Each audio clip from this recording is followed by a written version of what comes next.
ध्यान कोई दिखावा नहीं है, ये आत्मा की यात्रा है।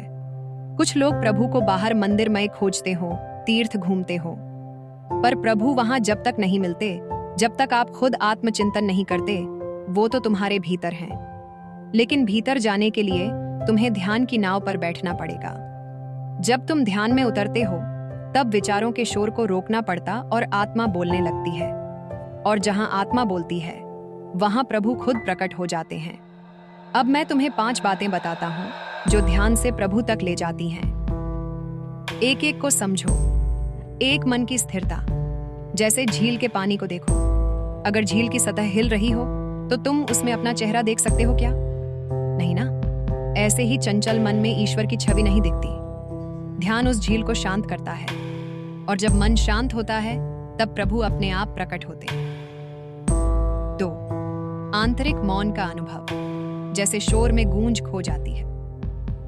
जैसे किसी मेले में शोर के बीच कोई तुम्हें धीरे से बुलाए तो वो आवाज नहीं सुनाई देती, वैसे ही प्रभु भी धीरे से पुकारते हैं। और ध्यान वो शांति देता है जिसमें उनकी आवाज सुनाई देने लगती है। मौन में ही सच्ची पुकार होती है और वहीं ईश्वर मिलते हैं। 3. स्वचेतना की जागृति को समझो।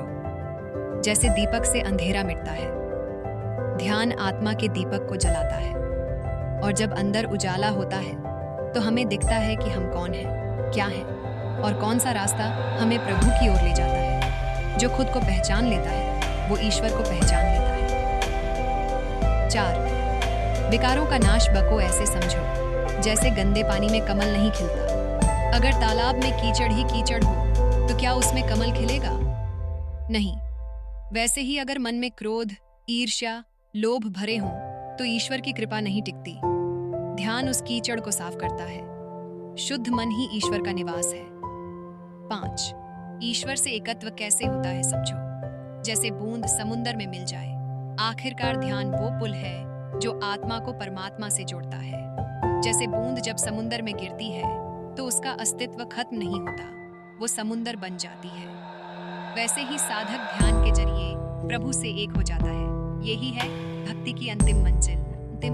ध्यान कोई क्रिया नहीं है, ये वो प्रेम है, वह समर्पण है, और आत्मा का परमात्मा से मिलन है। इसीलिए रोज थोड़ा थोड़ा ध्यान करो, और एक दिन प्रभु तुम्हारे भीतर मुस्कुराते मिलेंगे।